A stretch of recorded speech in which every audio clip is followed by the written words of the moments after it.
Magandang araw po sa inyong lahat. Ang kwentong inyong mapapakinggan ay tungkol sa binatang si Miguel na naninirahan sa baryo na pinamumunuan ng malupit na si Don Bertuso. Nang bumuo si Miguel ng isang samahan laban kay Don Bertuso, ay nalaman yon ng mayamang lalaki. Dahil doon ay nagsimula na ang impyerno sa buhay ni Miguel. Nakulong siya nang dahil sa isang krimen na hindi naman niya ginawa. Sa kulungan ay nakilala ni Miguel si Tatang Emong na isang manunugis. Naging malapit ang dalawa sa isa't isa at maraming natutunan si Miguel kay Tatang Emong. Magagawa pa bang iligtas ni Miguel ang baryo nila mula kay Don Bertuso gayong nasa kulungan siya? Ano ang magiging papel ni Tatang Emong sa buhay ni Miguel?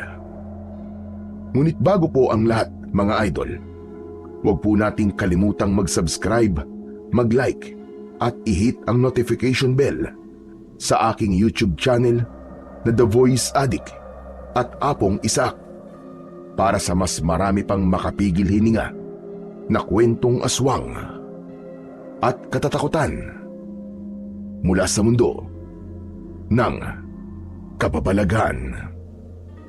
Umpisahan na po natin ang kwento. Pagmasdan niyong lahat ang lalaking nasa inyong harapan. Ganito ang mangyayari sa sino mang susubukan tumakas sa baryong ito. Tandaan niyo, ng bawat pagsuway sa aking mga utos ay may kapalit na kaparusahan. Ganon din ang kumakalaban sa akin. Nay, kawawa naman po si Mang Delfin.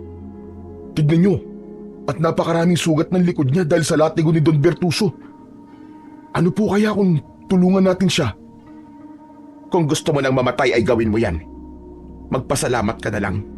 At isa ka sa mga napili ni Don Bertuso na maging tauhan niya. Kaya ligtas ka at kami ng tatay mo sa kanyang kalupitan. Isa ang binatang si Miguel at ang nanay niyang si Aling Patricia sa mga taong nasa harapan ni Don Bertuso. Sa paanan ni Don Bertuso ay naroon ang nakadapang si Mang Delfin. Nasa gitna sila ng malawak na taniman ng mga gulay na pagmamay-ari ni Don Bertuso. Sige na! Bumalik na kayo sa mga gawain nyo. Ang mga alipin ay magpatuloy sa pagtatrabaho, habang ang aking mga tauhan ay magbantay sa mga alipin. Kapag may nakita kayo nagpapahinga at tatamad-tamad, ay huwag kayong magdadalawang isip na parusahan sila. Magkakasabay na umalis ang mga taong nasa harapan ni Don Bertuso. Habang naglalakad palayo si Miguel, ay nakatulala siya. Hindi maalis sa isip niya ang kaawa-awang itsura ni Mang Delfin. Nanghihina yun at halos hindi na makagalaw. Puro sugat at dugo ang likod nito dahil sa malalakas na latay mula sa latigo ng malupit na si Don Bertuso. Nagtangka kasi yung tumakas pero nahuli ng mga tauhan ni Don Bertuso. Sinabihan ko na si Delfin na huwag niya nang ituloy ang balak niyang pagtakas. Pero ginawa niya pa rin. Tignan mo ang nangyari sa kanya. Kahit naman po ako gugustuhin ko pong makaalis sa impyernong lugar na to. Sino ba namang taong makakatiis sa kalupitan ni Don Bertuso? Kapag nagkamali ka, parurusahan ka. Kapag sumalungat ka sa gusto o sinabi niya, paparusahan ka rin. Wala tayong kalayaan sa lugar na to, Nay. Mas masahol pa tayo sa mga presong nasa kulungan. Lumalabas na si Don Bertuso na ang tumatayong Diyos sa baryong to. Manahimik ka nga, Miguel. Baka mamaya niyan may makarinig sa'yo. Nagkalat na mga tauhan ni Don Bertuso kaya mag-iingat ka sa mga pananalita mo. Wala na tayong magagawa sa sitwasyon natin ngayon. Dahil simula nang mabili ni Don Bertuso ang lupa ng ating baryo, ay naging alipin at tauhan na niya tayong mga walang kakayahang umalis sa lugar na ito. Kaya kailangan nating sumunod kay Don Bertuso kung gusto mo pang humaba ang buhay natin. Malamang, kung hindi ako isa sa mga tauhan ni Don Bertuso, matagal na akong patay. Sigurado ko na isa ako sa lalaban sa kanya hanggang sa makalaya tayong lahat sa pamumuno niya. Tama na nga yan, Miguel. Matakot ka nga sa mga lumalabas sa bibig mo. Hay nako, uuwi na ako at kailangan ng uminom ng gamot ng tatay mo. Baka nakalimutan na naman niyang inumin ng gamot niya. Ikaw naman, magtrabaho ka. Magbantay ka sa mga alipin. Ipakita mo kay Don Bertuso na karapat dapat kang maging isa sa mga tauhan niya. O siya, sige na. Aalis na ako. Matapos yung sabihin ni Aling Patricia ay nagmamadali na itong naglakad palayo kay Miguel. Hindi na iwasan ni Miguel ang malungkot nang maalala niya ang buhay nila bago dumating si Don Bertuso sa baryo nila. Normal ang buhay ng mga tao roon. Walang nagdidikta kung ano ang dapat nilang gawin. Pero nagbago ang lahat sa pagdating ng malupit na si Don Bertuso. Nawalan silang lahat ng kalayaan. Ang mahihina at mas mahihirap ay naging mga alipin. Habang ang malalakas ay ginawang tauhan ni Don Bertuso. Alam ni Miguel na marami ang nais na makipagpalit sa pwesto niya sa baryong yun. Bilang isa siya sa mga tauhan ni Don Bertuso, ligtas siya sa pagtatrabaho mula umaga hanggang gabi sa taniman ni Don Bertuso. Hindi rin siya gaya ng mga alipin na walang sariling bahay. Lahat ng alipin ay ikinukulong sa mga kulungan na gawa sa kawayan kapag oras na ng pagtulog upang hindi makatakas ang mga yon. Lahat ng pamilya ng mga tauhan ay ligtas din sa pagmamalupit ni Don Bertuso. Yun ang nagsisilbing kapalit sa pagiging sunod-sunuran nila sa malupit nilang amo. Sa araw na yon ay isa si Miguel sa nagbabantay sa mga alipin na nagtatrabaho sa taniman ng mga gulay. Nakita niya si Mang Delfin na kahit nanghihina at sugatan na, ay pilit pa rin nagtatrabaho. Nais niya sana yung tulungan, pero alam niya na siya ang mapapahamak kapag ginawa niya yon. Pagsapit ng alauna ng hapon, ay sandaling nagpahinga ang mga alipin para kumain. Habang kumakain ang mga alipin, ay nakabantay pa rin sina Miguel. Habang nakatayo si Miguel sa ilalim ng isang puno, ay lumapit sa kanya ang matalik niyang kaibigan na si Lando. Isa ito sa mga alipin. Oh, kumusta ka na, Miguel? Sarap talaga ng buhay mo ah. Patayo-tayo ka na lang habang kami nakabilad sa araw na parang mga bayawak. Ikaw talaga, Lando. Hindi ko naman ginusto na maging tauhan ni Don Bertuso eh. Saka, wala rin naman tayong pinagkaiba. Pare-parehas lang tayo na sunod-sunuran kay Don Bertuso. Pare-parehas nga tayong mga sunod-sunuran. Pero mas masarap pa rin ang buhay niyong mga tauhan. Tatayo lang kayo, magbabantay. Kapag may nakita kayo nagkamali o tatamad-tamad, sasaktan nyo. Sila lang yun, no? Kahit kailan ay hindi ako nanakit ng mga alipin. Alam mo, natutol ako sa karasan. Kung may magagawa nga lang ako para matapos sa itong paghihirap natin ginawa ko na noon pa. Kung ako nga lang ang masusunod, ayoko nang maging tauhan ni Don Bertuso eh. Ganun ba? Kung gusto mo, palit na lang tayo ng posisyon eh. Ikaw na ang maging alipin at ako na magiging tauhan. Ano, gusto mo ba? Buti sana kung papayag si Don Bertuso. Hindi ba siya mismo ang pumili kung sino ang mga magiging tauhan niya? Di, irekomenda mo ako sa kanya. Sabihin mo kay Don Bertuso na mas mapapakinabangan niya ako kapag ginawa niya akong isa sa mga tauhan niya. Sige na naman, Tolo. Malay mo naman, pumayag si Don Bertuso, di ba? Ayaw mo ba nun? Parehas sa tayong tauhan. Ligtas na ako sa parusa. Pero Tol, hindi madali ang hinihiling mo eh. Hindi ako malapit kay Don Bertuso. Hindi ako gaya ng ibang tauhan niya na parang linta kung makasipsip sa kanya. Bakit kasi hindi ka magpalangis sa kanya. Ipakita mo na tapat ka talaga sa kanya para kapag may gusto ka ay madali mo makukuha, di ba? Naku, kung isa ako sa mga tauhan niya, gagawin ko ang lahat para maging malapit kay Don Bertuso. Alam mo naman dito sa baryo natin, kapag may tiwala si Don Bertuso sa'yo, maganda panigurado magiging buhay mo kumpara sa iba. Kaya nga, gusto ko talaga maging isa sa mga tauhan niya eh. Hayaan mo, Lando.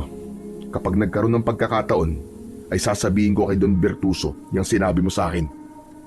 Pero hindi ko may papangako na kukunin ka niya bilang isa sa mga tauhan niya. Yan! Yan ang gusto kong marinig sa'yo. Salamat pare ah. O paano? Babalik na ako sa pagtatrabaho at baka mamaya maparusahan mo pa ako eh. Nakangiting tumango si Miguel kay Lando. Nang umalis si Lando sa tabi niya, ay nalungkot siya dahil napakalaki na ng pinagbago ng paraan ng pag-iisip ng kaibigan. Hindi na ito gaya ng dating Lando na masayahin at palaban. Alam niya na karamihan ng mga tao sa baryo nila ay binago ng takot ng mga ito kay Don Bertuso. Aminado kasi silang lahat na sa sandaling suwayin nila si Don Bertuso at paalisin sila sa lugar na yon ay wala na silang ibang mapupuntahan. Gabi na nang umuwi si Miguel sa maliit nilang kubo. Nakita niya ang kanyang ama na nakaupo sa papag habang nakatingin sa kawalan.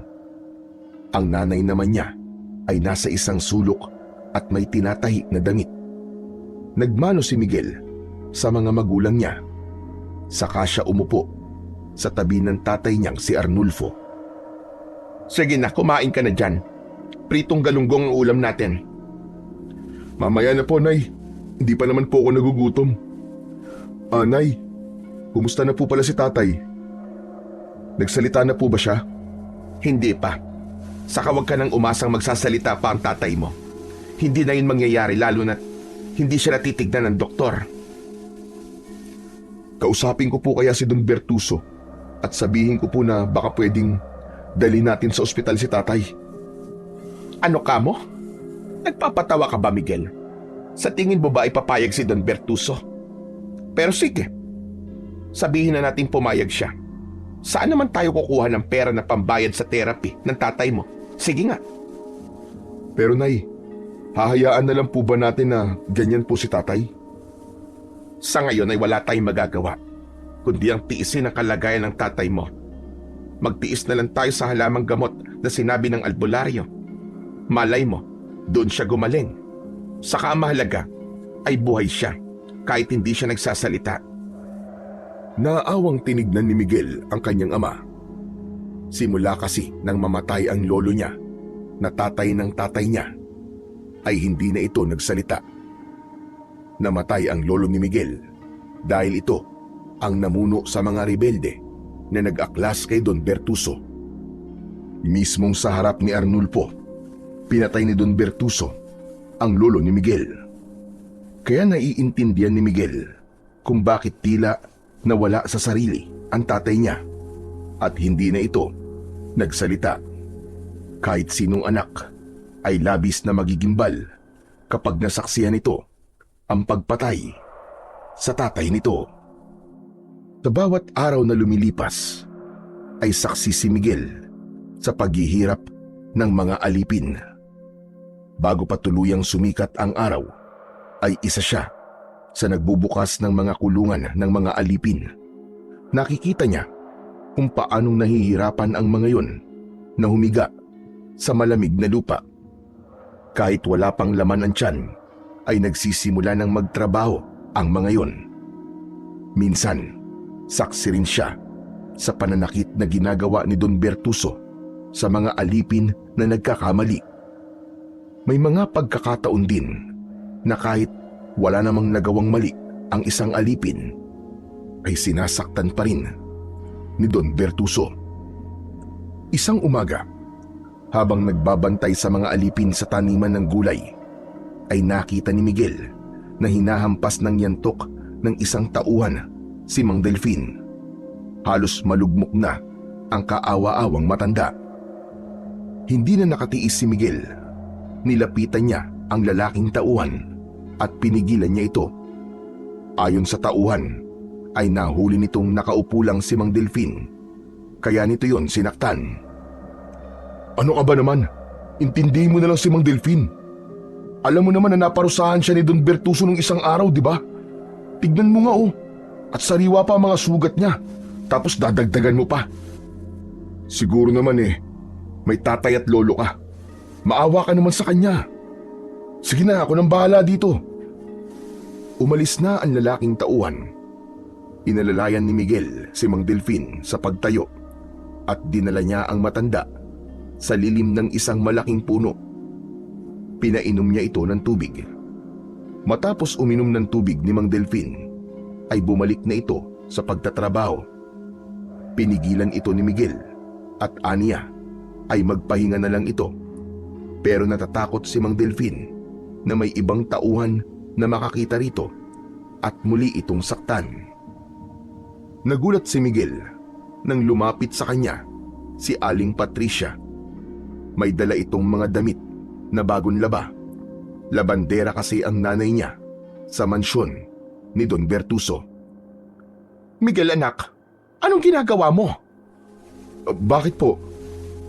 Ay nako, huwag ka na nga magmaang-maangan.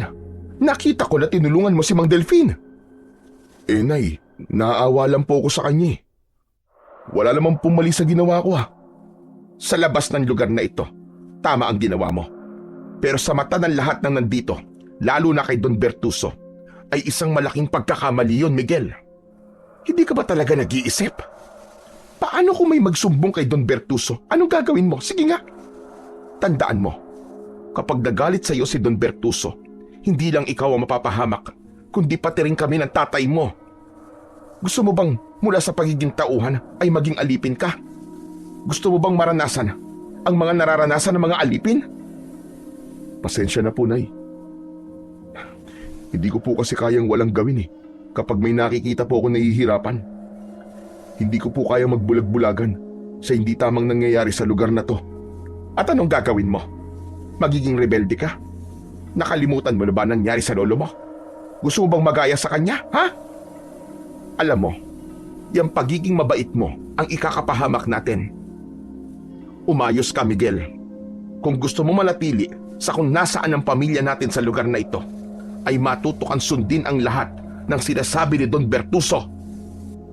Matapos yung sabihin ni Aling Patricia, ay iniwanan na nito si Miguel. Nanlambot si Miguel sa mga sinabi ng nanay niya. Tuluyan na rin kasing nilamon si Aling Patricia ng takot nito kay Don Bertuso, kaya naiintindihan niya kung bakit ito nakakapagsalita ng ganun. Tumingala siya sa kalangitan at hiniling niya na sana ay dumating pa ang araw na makakalaya silang lahat mula sa malupit na si Don Bertuso.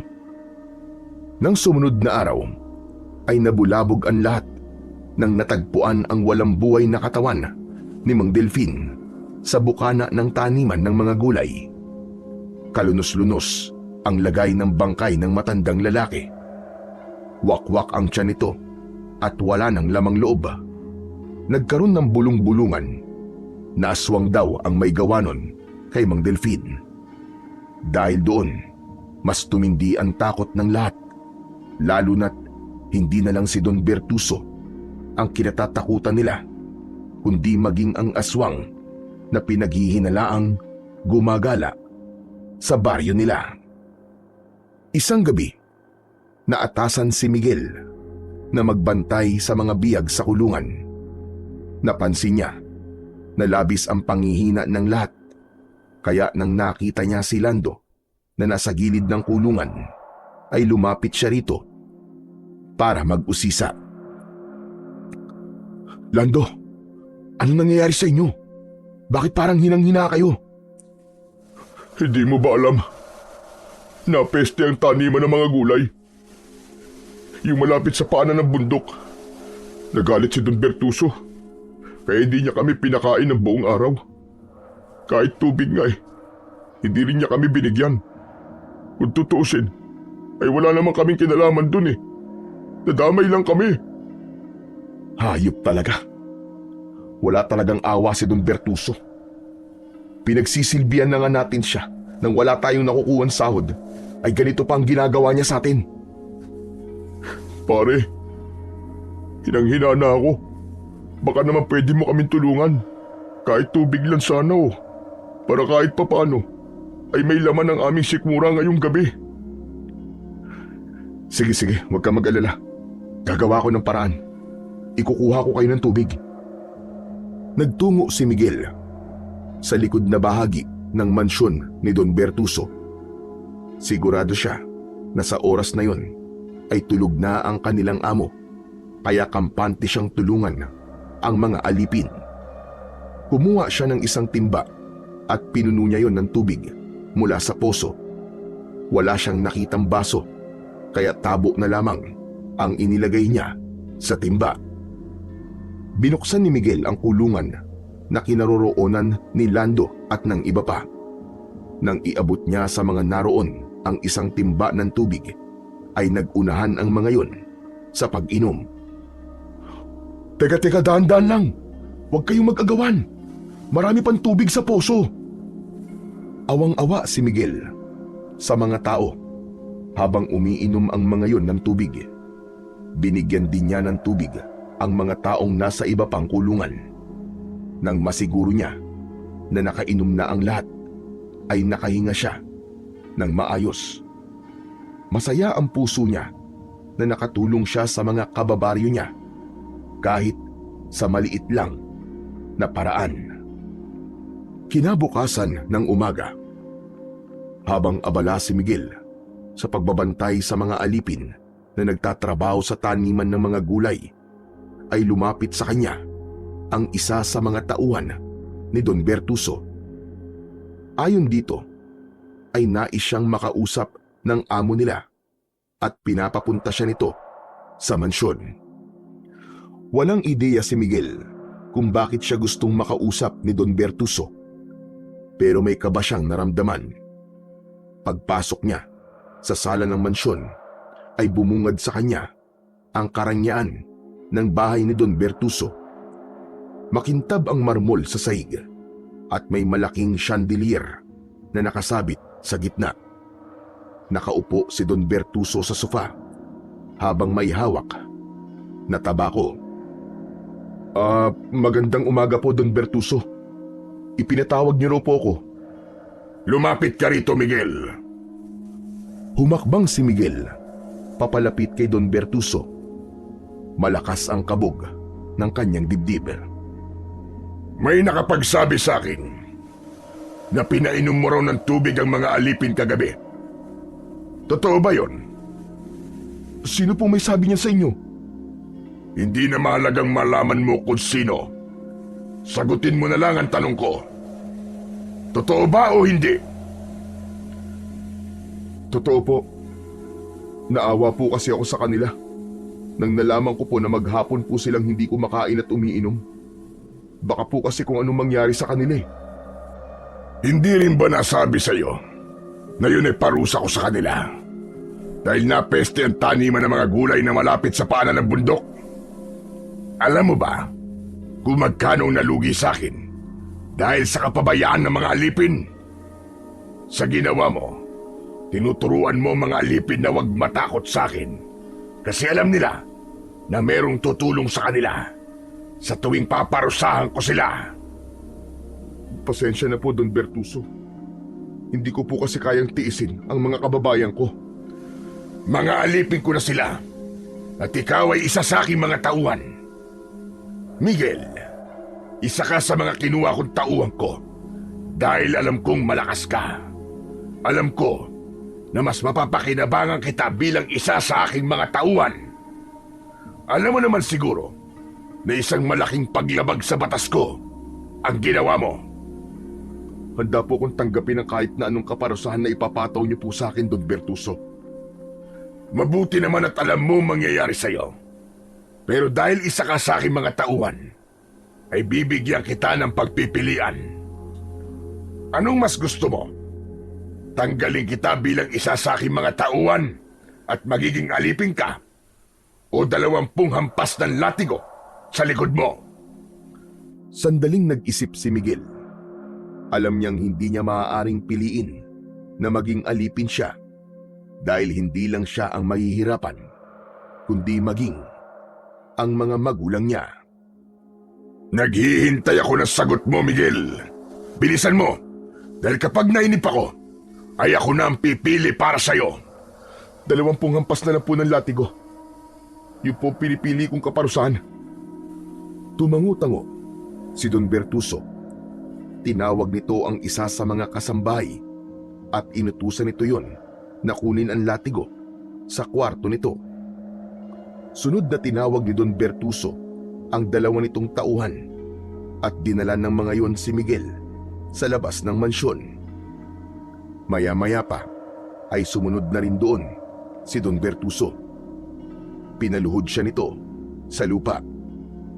Ipinahinto muna ni Don Bertuso ang mga alipin sa pagtatrabaho upang panoorin ng mga yon ang parusang gagawin kay Miguel.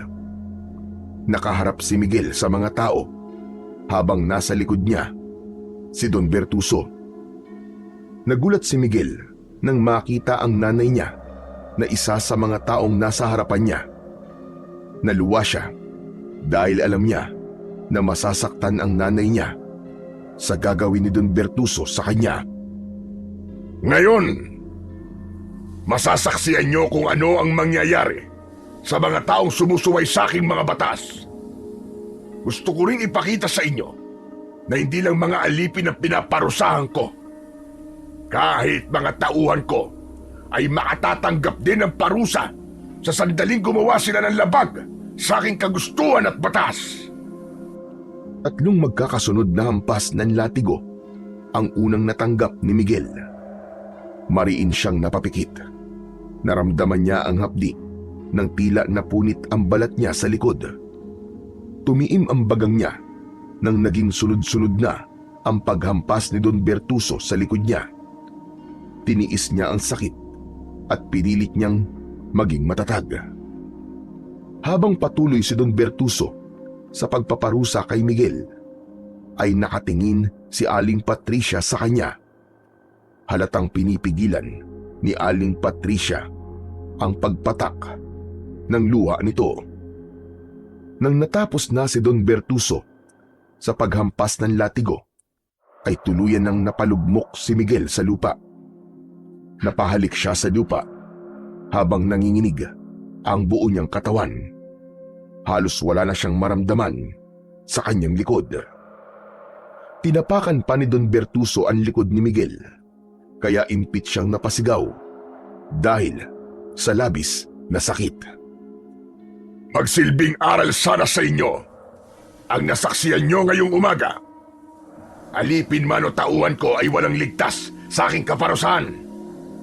Kung ayaw niyong nangyari kay Miguel, ay matuto kayong sumunod sa akin. Tandaan nyo na nandito kayo para pagsilbihan ako kapalit ng pananatili nyo sa aking lupain. Sige na, bumalik na kayo sa inyong mga gawain. Sabay-sabay na umalis ang mga taong nasa harapan ni Miguel. Bumalik na si Don Bertuso sa mansyon nito. Naiwan doon si Patricia na nangingilid ang luha habang naaawang nakatingin kay Miguel. Lalapit sana si Patricia pero mabilis na itinaas ni Miguel ang isa niyang kamay. Wag po kayong lumapit. Huwag niyo po akong tulungan dahil baka madamay po kayo, Nay. Ayos lang po ako. Huwag po kayong mag-alala sa akin. Umiim ang bagang ni Aling Patricia at wala na yung nagawa kundi ang umalis. Nang maiwang mag-isa si Miguel, ay sa kanya pinilit na tumayo. Alam niyang kahit sugatan siya, ay kailangan pa rin niyang magtrabaho. Sa kabila ng parusang natanggap niya, ay wala siyang pinagsisisihan sa ginawa niya dahil mas mahalaga sa kanya na nagawa niyang tulungan ang mga alipin. Kinagabihan, pag-uwi ni Miguel sa bahay nila, ay sinalubong siya ng nanay niya na galit na galit. Sa kabila ng galit nito, ay pinili pa rin itong linisan at gamutin ang mga sugat ni Miguel sa likod.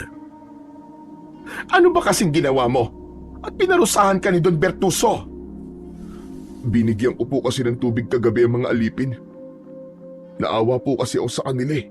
Kasi maghapon po silang hindi kumain at uminom ng tubig. Nakita mo na? Yang pagiging maawain mo, ang pagiging mabait mo, ang magpapahamak sa'yo. Diyos ko naman, anak. Napakalalim ng mga sugat mo, tignan mo. Siguro naman ay magtatanda ka na ngayon. Wala po akong pinagsisisihan sa ginawa ko, Nay. Masaya po ako na natulungan ko ang mga kababaryo natin. Mas magsisisi po ako kung hindi ko po sila binigyan ng tubig. Diyos ko naman, Miguel. Hindi ko na alam kung anong sasabihin ko sa iyo. Para mapagtanto mo na si Don Bertuso ang Diyos sa lugar na ito at wala tayong magagawa kundi ang sundin siya. Diyos? Hindi siya Diyos, Nay. Nagdiyos-Diyosan siya. Inaakala niya na siya ang Diyos dito sa baryo natin dahil binigyan natin siya ng ganoong kapangyarihan. Pero kung matututo lang po tayong lumaban, malalaman ni Don Bertuso kung saan siya dapat nakalagay. Anong ibig mo sabihin, Miguel?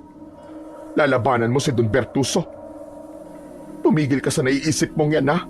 Kung gusto pang mabuhay. Nakalimutan mo na ba nangyari sa lolo mo? Ilang beses ko man sasabihin sa iyo yun? Nang dahil sa paglaban niya kay Don Bertuso, ay namatay siya. Miguel, anak, nag-iisa kitang anak. Aawa ka naman sa akin kung mauuna ka pang mamatay sa akin. Hindi ko pinangarap na maglibing ng anak. Pero hindi po ibig sabihin ay magagaya po ako kay Lolo, Nay. Gusto niyo po ba na ganito na lang po tayo habang buhay? Yung bang para tayong mga hayop na nakakulong sa baryong ito? Hindi na tayo makalabas dito. Sa tingin mo ba, ay gusto ko ang ganitong buhay? Ayoko ng ganito, Miguel. Pero alam ko na wala na tayong pag-asa para baguhin ang ating kapalaran. Matagal ko nang tinanggap na habang buhay na tayong nasa ilalim ng pamumuno ni Don Bertuso. Mas pinili na lamang ni Miguel ang tumahimik dahil alam niya na kahit na anong sabihin niya ay hindi na magbabago ang opinyon ng kanyang ina. Ngunit sa isip niya ay naglalaro ang isang bagay na matagal niya nang nais gawin. At yun na yang ipagpatuloy ang nasimulan ng kanyang namatay na lolo. Nang dahil sa parusang natanggap niya ay nagkaroon siya ng kagustuhan na pabagsakin ang malupit na si Don Bertuso. Sa mga sumunod na araw ay dumami pa ang mga natatagpuang bangkay sa baryo. Lahat ay pinatay sa kalunos-lunos na paraan. Wala nang lamang loob ang mga bangkay at halos inubos ang dugo sa buong katawan. Patuloy na natakot ang mga tao na may aswang na gumagala, pero para kay Miguel ay kagagawan yun ni Don Bertuso. Kung ano ang dahilan nito, kung bakit nito pinapatay ang mga tao, ay hindi niya alam. Gaya ng planong naisip ni Miguel, ay kinausap niya ang mga dating kasapi ng grupo ng mga rebelde na pinamumunuan noon ng kanyang lolo. Sinabi niya sa mga yon na handa siyang mamuno upang simulan ang pag-aaklas laban kay Don Bertuso. May ilan na umayaw, pero meron ding sumang-ayon kay Miguel at isa na roon ang kaibigan niya na si Lando. Tuwing may pagkakataon ay nagpupulong sila ng palihim upang pagplanuhan ang pagpapabagsak na gagawin nila kay Don Bertuso. Isang tanghali, habang kumakain ng pananghalian, ay nagtipon-tipon sina Miguel kasama ang ilan sa mga kasapit ng mga rebelde laban kay Don Bertuso. Hindi na natin kailangan patagalin ang ating paghihirap. Oras na para kumilos tayo, para makalaya na tayo sa kalupitan ni Don Bertuso. May naisip ka na ba magandang plano, Miguel? Meron. Mamayang gabi ay susunugin natin ang mansyon ni Don Bertuso. Gagawin natin yon habang natutulog siya. Kailangan natin masiguro na hindi siya makakalabas sa bahay niya at kasama siyang matutusta doon. Wala nang ibang paraan para matapos ang pang-aalipin niya sa atin, kundi ang kamatayan niya. Pero baka makulong tayo kapag ginawa natin yan. Madali lang palabasin na aksidente ang sunog. Tandaan nyo, kamatayan lang ni Don Bertuso ang tanging makapagpapalaya sa ating lahat. Ipinaalam ni Miguel ang iba pang detalye at kanyang plano. Natuwa siya dahil lahat ay sumang-ayon sa gusto niyang mangyari. Matapos ang pagpupulong, ay umasa si Miguel na bukas ng umaga ay malaya na silang lahat sa malupit na pamumuno ni Don Bertuso. Pagsapit ng alas 7 ng gabi, ay umuwi na si Miguel sa bahay nila. Nadatnan niya ang nanay niya na pinapakain ang kanyang tatay. Naupo na rin si Miguel upang saluhan ang dalawa. Miguel, kumusta maghapon mo? Sana naman ay wala kang ginawang kung ano na magiging dahilan para parusahan ka ulit ni Don Bertuso. Wala po, Nay. Ayos lang naman po ako. Mamaya pala ay lalagyan ko ng gamot ang sugat mo sa likod para maghilom na kagad yan. Sige po, Nay. Maraming salamat po. Matapos yun, ay tahimik nang kumain si Miguel. Pinili niya na wag sabihin sa nanay niya ang plano nila ng mga kasama niya dahil sigurado siyang tututulan nito yun. May kaba rin siyang naramdaman pero wala siyang balak na umatras. Desidido na siyang tapusin ang kasamaan ni Don Bertuso sa gabi na yon. Ngunit sa gitna ng hapunan ay biglang pumasok ang dalawang tauhan ni Don Bertuso sa bahay nila Miguel. Hindi man lang kumatok ang mga yon. Dumiretso ang dalawang lalaki sa kusina at hinawakan ng mga yon ang magkabila ang braso ni Miguel. Tinutukan si Miguel ng isang lalaki ng baril sa ulo. Sinabi nito na kung ayaw niyang masaktan ay sumama na lang siya sa mga ito ng mapayapa. Ayon sa isang lalaki ay pinapatawag si Miguel ni Don Bertuso. Teka, sandali. Saan niyo madadali ng anak ko? Nay, wag po kayo mag-alala. Sasama na lang po ako sa kanila. Diyos ko, ano na naman ba itong nangyayari? May ginawa ka na naman bang kasalanan kay Don Bertuso? Hindi na nagawang makasagot ni Miguel dahil maras na siyang hinila ng mga lalaki palabas ng kanilang bahay. Mas pinili niya na wag nang pumalag dahil may dalang baril ang mga lalaki. Habang naglalakad ay hindi na iwasan ni Miguel ang kabahan sa dahilan kung bakit siya gustong makaharap ni Don Bertuso. Dinala si Miguel ng dalawang lalaki sa lumang imbakan ng mga gulay na matatagpuan malapit sa gubat. Sa pagkakaalam niya ay hindi na ginagamit ang imbakan na yun. Bukas ang mga ilaw doon at naroon si Don Bertuso. Itinali siya ng mga lalaki sa kahoy na nasa gitna ng imbakan. Tumayo si Don Bertuso sa harapan niya. Anong ibig sabihin po nito, Don Bertuso? Bakit niyo po ako kailangang itali? Alam mo, Miguel, naaalala ko sa iyo ang lolo mo. Hinding-hindi ko nakakalimutan na siya ang kauna-unahang tao sa lugar na ito na nagkaroon ng lakas ng loob na bumuo ng isang samahan ng mga rebelde para ako ay pabagsakin. Bakit ba hindi ko naisip na maaari mo rin yung gawin sa akin? Ano pong pinagsasasabi niyo? Ang akala mo ba ay hindi ko malalaman na muli mong binuo ang mga rebeldeng gusto kong pabagsakin? Talagang ang lakas ng loob mo para gawin yan. Hindi ko po alam ang sinasabi niyo. Wala po akong alam dyan. Hindi totoo yan. Kung sino man po nagsabi niya sa inyo, ay gusto lang niya ako mapahamak. Maniwala ka sa akin, Don Bertuso. Wala akong balak na pabagsakin ka. Hindi rin ako bumuo ng saman para kalabanin ka. Sinungaling! Sige, tignan natin kung makakapagsinungaling ka pa. Kapag iniharap ko sa'yo ang taong nagsumbong sa akin ng masama mong plano. Hindi makapaniwala si Miguel nang pumasok sa imbakan si Lando. Bahagya yung nakayuko at hindi makatingin sa kanya na para bang hiyang-hiya ito. Tumabi si Lando kay Don Bertuso. Lando? Lando, nung ginagawa mo rito? Para sa kaalaman mo, si Lando na matalik mong kaibigan ang nagsumbong sa akin.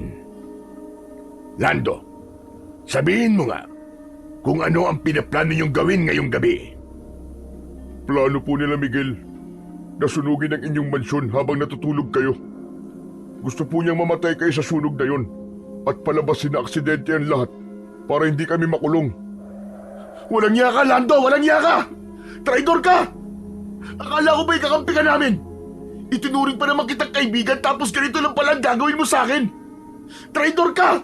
Napakawalang niya mo! Traidor! Pasensya ka na, Miguel. Sa totoo lang, ayoko naman talaga sumama sa grupo niyo eh. Pero syempre, kaibigan kita. Kaya nahiya akong tumanggi nung inaya mo ko. Pasensya ka na talaga, Tol. Huwag mo akong tawagin, Tol. Hayop ka.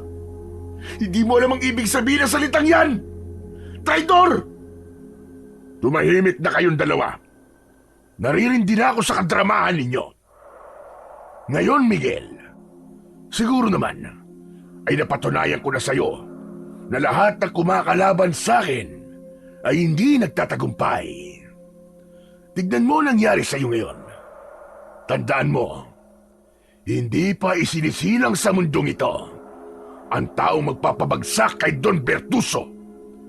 At hindi na siya isisilang kailanman dahil habang buhay akong mag-ahari sa baryong ito. Hindi ka Diyos para sabihin yan. Isinusumpa ko. Mapapabagsak kita, Bertuso. Ako ang tatapos sa buhay mo. Huwag kang managinip ng gising, Miguel. Hindi ikaw ang magpapabagsak sa akin. Dahil bago mo pa ako mapabagsak, ay ikaw muna ang pababagsakin ko. Bakit? Anong gagawin mo sa akin? Papatayin mo ako? Sige, patayin mo ako ngayon. Diyan ka naman magaling, di ba? Ang patayin ng mga walang kalaban-laban. Pero subukan mo akong pakawalan dito. Tignan natin kung mananalo ka sa akin. Huwag mo akong pangunahan sa gagawin ko sa'yo. At huwag ka rin mag-alala. Dahil may iba akong pinaplanong gawin sa'yo. Masyado ng luma kung papatayin kita. Dahil ang dapat sa mga kagaya mo ay pinapahirapan ng habang buhay. Don Bertuso, mawalang galang na po. Yung po napag-usapan po natin. Hindi po ba ang hinihingi kong kapalit sa pagsusumbong ko ay gagawin niyo po akong isa sa mga tauhan ninyo? Walang iya ka talaga, Lando. Walang iya ka. Tinraidor mo ako dahil lang sa bagay na yan. Hayop ka. Hayop ka. Hindi mo ako naiintindihan eh. Dahil wala ka sa kalagayan ko. Matagal ko nang gusto maging tauhan ni Don Bertuso. Sawang-sawa na ako magtrabaho sa ilalim ng araw. Pagod na ako maging alipin. At saka, hindi ba nakiusap ako sa'yo noon? Natulungan mo ako na maging tauhan. Pero wala kang ginawa. Hindi mo ako tinutulungan na makawala sa pagiging alipin. Makasarili ka, Miguel. Makasarili ka! Yan ba talaga ang tingin mo? Makasarili ako at hindi kita tinutulungan na makawala sa pagiging alipin. Ang pagbuo ko ng samahan laban kay Don Bertuso, hindi ba't isa yung paraan para hindi ka na maging alipin? Hindi lang ikaw, kundi ang lahat ng tao dito sa baryo natin. Hindi lang tayo makakawala sa pagiging alipin, kundi makakalaya na rin tayo sa kalupitan ni Don Bertuso. Pero dahil sa pagtatraidor mong hayop ka, ay malabo nang mangyari yun. Natigalgal si Lando sa sinabing yun ni Miguel. Tila doon lang nito naunawaan ang lahat kung bakit muling binuo ni Miguel ang kilusan na lalaban kay Don Bertuso. Tumahimik na kayo! Napakadrama niyong dalawa. At ikaw naman, Lando. Maraming salamat sa iyong katapatan sa akin. Ang mga kagaya mo ay dapat na binibigyan ng gantimpala. Isang nakakalokong ngisi ang pinakawalan ni Don Bertuso. Mula sa gilid ng pantalon nito ay hinugot nito ang isang baril. Itinutok nito ang baril sa dibdib ni Lando at sa kanito yon pinaputok. Walang buhay na bumagsak si Lando habang si Miguel ay labis na namigla sa bilis ng pangyayari. Ano ko, ugok? Hindi ko dapat pinagkakatiwalaan ng isang taong magawang traidorin ang kanyang kaibigan. Dahil paniguradong tatraidorin mo rin ako. Ano, Miguel? Nagulat ka ba? Huwag kang magalala. Dahil nag-uumpisa pa lamang ako. Sige, ipasok na ang isa pang sorpresa para kay Miguel. Laking gulat ni Miguel nang ipasok ng dalawa pang lalaki ang tatay niya. Nakatulala lang si Arnulfo na parabang hindi nito alam ang nangyayari. Hayop ka! Hayop ka, Bertuso! Huwag mong idamay ang tatay ko! Hayop ka! Hindi siya kasama sa mga rebelde! Hindi nga. Pero parte siya ng parusa ko sa'yo. Tignan natin kung hindi mo pagsisiyan ang pagtatraidor mo sa akin. 2 bala ng baril ang tumama sa dibdib ni Arnulfo. Nang bitiwan ito ng 2 lalaki ay bumagsak ito. Malakas na napasigaw sa labis na galit si Miguel. Gusto niyang isipin na panaginip lamang ang lahat. Ngunit alam niya na yun ang realidad. Hayop ka! Hayop ka, Bertuso! Papatayin kita! Papatayin kita! Ganyan nga, Miguel. Ganyan nga. Magalit ka ng gusto. Gusto ko ay masiraan ka ng katinuan. Habang nagwawala si Miguel, ay lumapit si Don Bertuso sa kanya. Malakas nitong pinukpok ang ulo niya gamit ang hawak nitong baril. Sa lakas ng paghampas nito ay nanlabo ang paningin ni Miguel hanggang sa tuluyan na siyang nawalan ng ulirat. Hindi alam ni Miguel kung gaano siya katagal na nakatulog. Ngunit nang magising siya, ay nasa loob na siya ng isang sasakyan. Nakaupo siya at nakaposas ang kanyang mga kamay. Bumukas ang pinto sa tabi niya at isang pulis ang akmang papasok. Mabilis na lumabas si Miguel sa sasakyan at binangga niya ang pulis. Agad naman siyang hinawakan ng mga pulis at pilit na ibinalik sa loob ng sasakyan. Doon niya nakita ang mga taong nakatingin sa kanya. Naroon din si Don Bertuso na tila isang demonyo habang nakangiti. Anong ibig sabihin ito? Bakit niyo ako inuhuli? Anong ibig sabihin ito? Miguel, Miguel, Miguel. Magmamaang-maangan ka pa rin ba, ha, Miguel? Ipapaalala ko lang sa'yo na pinatay mo ang tatay at kaibigan mo. Kung ano man ang dahilan mo, ay sa korte ka na magpaliwanag. Walang iya ka! Hindi ako pumatay sa kanila! Ikaw! Ikaw ang pumatay sa tatay ko at kay Lando! Wala akong dahilan para gawin yun sa kanila! Papatayin kita! Papatayin kita, Don Bertuso! Oh, tignan nyo, nakita nyo na! Pati ako'y pinagbabantaan niya. Ilayo nyo na ang kriminal na yan sa lugar na ito! Sige na! Magsasalita pa sana si Miguel nang biglang lumapit si Aling Patricia at pilit nitong inalis ang pagkakahawak ng mga pulis kay Miguel. Bitiwan niyo ang anak ko! Hindi siya kriminal! Bitiwan niyo siya! Kung ayaw mong pati ikaw ay huliin ng mga pulis, ay huwag ka nang makialam, Patricia.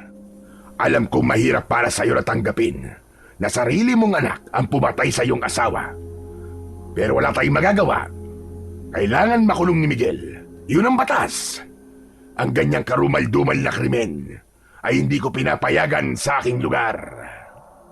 Kung meron man dapat makulong dito ay ikaw yun, Bertuso. Hayop ka, demonyo ka. Sisiguraduhin ko na pagsisisihan mo lahat ng kawalangyaan mo. Magsisisi ka dahil hinayaan mo pa ako mabuhay. Babalikan kita. Babalikan kita! Parang awa nyo na. Huwag niyong hulihin ang anak ko. Inosente siya. Nagmamakaawa ako sa inyo. Nay, hayaan nyo na lang sila na hulihin ako. Huwag po kayong mag-alala. Dahil babalikan ko po kayo. Ipangako niyo po sa akin na magpapakatatag po kayo. Umiiyak na umiling si Aling Patricia. Baka sa mukha nito ang pagtutol sa sinabing yun ni Miguel.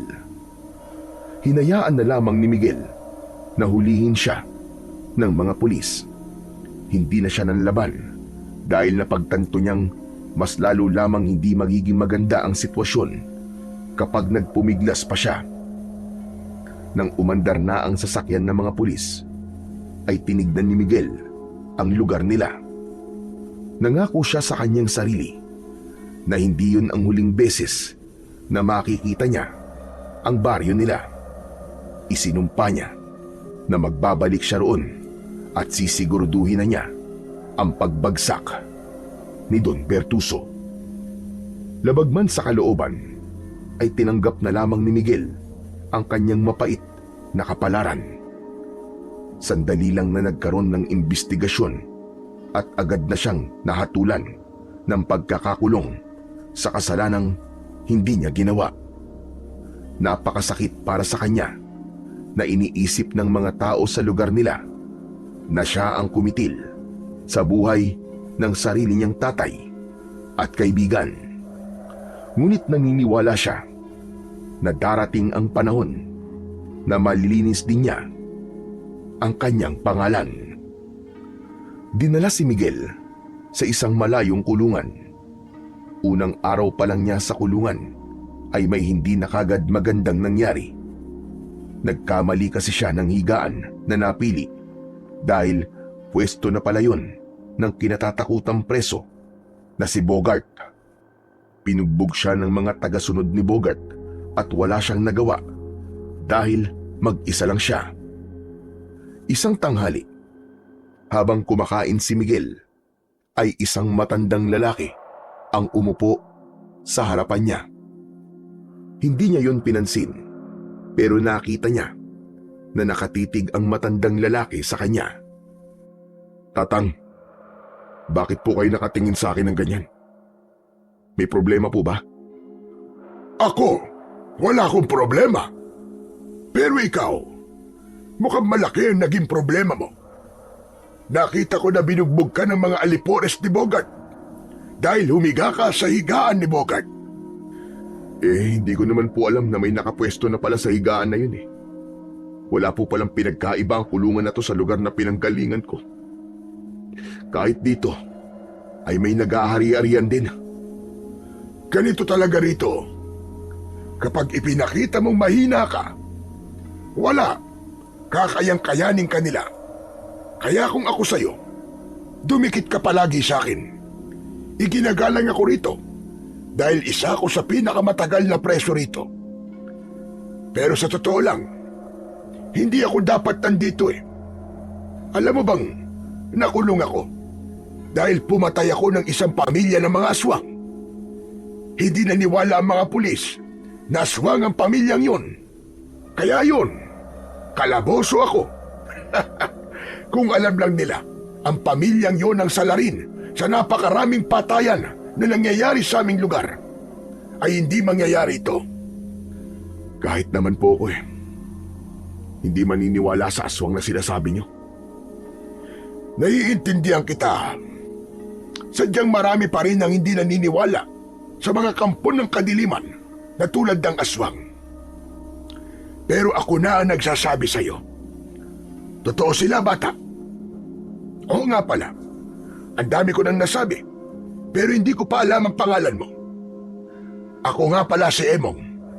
Pero Tatang Emong ang tawag sa akin dito. Kaya pwede mo rin akong tawagin sa pangalang yon. Eh ikaw, ano bang pangalan mo? Miguel. Ako po si Miguel. Ano pala ang dahilan kung bakit ka narito, Miguel? Napagbintangan po ako na pumatay sa tatay ko at sa kaibigan ko. Pero ang totoo, yung taong naghahari-harian sa lugar namin ang may kagagawa nun. Yung demonyong si Bertuso. Nalaman po kasi ni Bertuso na bumuo ako ng samahan laban sa kanya. Nagawa po niyang paikutin ang katotohanan sa palad niya. Dahil may pera siya. Iba talaga ang nagagawa ng pera. Kahit ang katotohanan ay magiging isang kasinungalingan. Pero huwag ka mag-alala. Kung wala ka talagang kasalanan, ay makakaalis ka rito. Pero sa ngayon, magtiis ka muna at huwag kang magiging pasaway. Sa totoo lang, unang kita ko pa lang sa'yo ay may kakaiba na akong naramdaman. Kung ano ang ibig sabihin ng pakiramdam na yon, ay malalaman ko rin sa paglipas ng mga araw. Simula noon ay naging magkaibigan na sina Miguel at si Tatang Emong. Kahit paano ay masaya si Miguel dahil meron siyang nakakausap tungkol sa iba't ibang mga bagay. Ngunit sa tuwing sasapit ang gabi, lalo na kapag patulog na siya, ay bumabalik sa alaala niya ang gabi kung saan pinatay ni Don Bertuso ang tatay niya at ang kaibigan niya. Inaalala rin niya ang kanyang ina na mag-isa na sa kanilang bahay. Ganun pa man, sa kabila ng hindi magagandang nangyari sa buhay ni Miguel, ay pinili pa rin niyang magpatuloy sa buhay. Palagi niyang iniisip na hindi siya maaaring sumuko hanggat hindi siya nakakapaghiganti kay Don Bertuso. Sa paglipas ng mga araw, ay mas lalong nakilala ni Miguel si Tatang Emong. Nakita niya kung paano ito igalang ng ibang mga preso. Bukod doon, ay may talento rin ang matandang lalaki sa pagtatato. Isang umaga, habang nagpapaaraw ang mga preso sa labas ng kulungan, ay lumapit si Tatang Emong kay Miguel. Dala ng matanda ang gamit nito sa pagtatato. Ayon kay Tatang Emong, ay isang mambabatok ang lolo nito o yung nagtatato gamit ang tradisyonal na pamamaraan. Kaya natuto ito ng ganun. Miguel, gusto mo ba na lagyan kita ng tato? Talaga po? Sige po. Sa totoo lang matagal ko na pong gusto magpatato Kaya lang, wala naman po akong naiisip na magandang disenyo. Kung gusto mo, ako na lang ang mag-iisip ng ilalagay kong tato sa iyo. Saan mo ba gustong magkaroon ng tato? Dito na lang po, sa kaliwang dibdib ko. Basta wag pong bastos ang ilalagay nyo, ha? Huwag kang mag-alala. Akong bahala sa'yo. Sigurado ko na magugustuhan mo ang tato na ilalagay ko sa'yo. Sinimulan na ni Tatang Emong ang paglalagay ng tato sa kaliwang dibdib ni Miguel. Habang abala ang matandang lalaki, ay naisipan niya na kausapin ito. Tatang Emong, totoo po ba yung sinabi niyo sa akin dati na pumatay kayo ng isang pamilya ng mga aswang? Totoo yun. At wala akong pinagsisisihan na ginawa ko yun. Kasi maraming tao na ang pinatay ng pamilyang yun. Kaya dapat lang yun sa kanila. Hindi po ba may tawag po sa mga pumapas lang sa mga aswang? Manunugis. Manunugis ang tawag sa mga kagaya ko. Tignan mo itong suot kong kwintas. Ito ang agimat na nagbibigay sa akin ng lakas at kapangyarihan kapag nakikipaglaban ako sa mga nilalang na katulad ng aswang. Ipinamana pa to sa akin ng lolo ko na isa ring manunugis. Napakahalaga nito sa akin, Miguel. Ito na lamang ang bagay na meron ako na nagpapaalala sa akin sa lolo ko. Pinagmasdan ni Miguel ang suot na kwintas ni Tatang Emong. Hugis krus yun na may matutulis na mga dulo. Sa tingin niya ay gawa yun sa isang uri ng metal, pero hindi siya sigurado kung anong klase yung metal. Kakaiba nga po ang itsura ng krus na yan ha. Marami pa itong ibang kayang gawin. Pero hindi ko na lang sasabihin kasi baka isipin mo na sinungaling ako. Pero Tatang Emong, kung manunugis po kayo, ibig po bang sabihin marami na po kayong pinatay na mga aswang? Tama po ba? Aba, oo naman. Tama yun. Hindi ko na mabilang kung ilan ang mga aswang na pinatay ko. Hindi ako matatawag na manunugis kung hindi marami ang aswang na nakaharap ko noon. Sa kabata pa lang ay sinanay na ako ng lolo ko para maging kagaya niya. Sayang po no, Tatang Emong. Kung hindi po siguro kayo nakulong, malamang hanggang ngayon po nakikipaglaban pa rin kayo sa mga aswang. Wala na akong magagawa sa kapalaran ko, kaya tinanggap ko na lang. Naniniwala rin ako na may dahilan ng lahat ng nangyayari sa buhay natin. Kaya itong pagkakakulong ko rito, alam kong meron itong magandang dahilan. At sa tingin ko, ay alam ko na ang dahilan na yon. Napaka-positibo po pala ng pananaw niyo sa buhay, Tatang Emong. Ako kasi, hindi ko po makita kung anong magandang dahilan ng pagkamatay ng tatay ko at ng kaibigan ko. At itong pagbabayad ko sa kasalanang hindi ko namang ginawa. Si Don Bertuso po ang dapat na nandito at hindi ako. Mahirap talagang makita ang magandang dahilan ng masasakit na pangyayari sa buhay natin, Miguel. Minsan, kine-question pa natin ng Panginoong Diyos. Pero magtiwala ka lang sa plano niya. Saka tignan mo, nang dahil sa pagkakakulong mo, ay nagkakilala tayong dalawa. O ayan, tapos na ang tattoo mo. Tignan mo na at sabihin mo kung nagustuhan mo. Tinignan ni Miguel ang inilagay na tato ni Tatang Emong sa kanyang dibdib. Kumunot ang noo niya dahil dalawa ang tato na inilagay doon ng matandang lalaki. Isang sili at isang X. Magkatabi ang dalawang tato. Aba, ayos maganda po. Maganda? Bakit parang hindi maipinta ang mukha mo? Hindi mo yata nagustuhan Yung totoo po. Hindi ko po kasi masabi kung nagustuhan ko ba siya o hindi. Parang hindi po siya asig tignan Ang inaasahan ko pong itatato nyo sa akin dragon o kaya naman tigre. Pasensya ka na. Hindi ko na kasi kayang gumawa ng mga komplikadong disenyo dahil matanda na ako.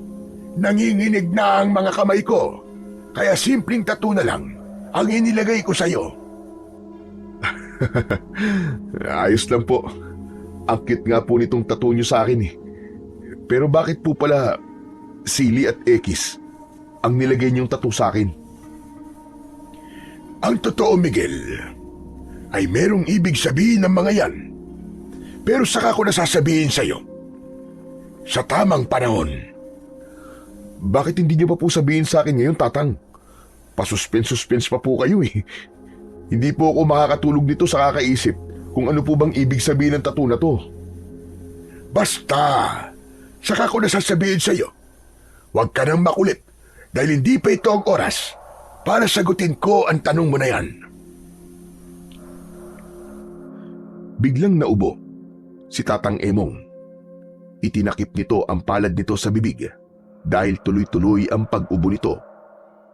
Tinapik ni Miguel ang likod ni Tatang Emong hanggang sa huminto na ito sa pag-ubo.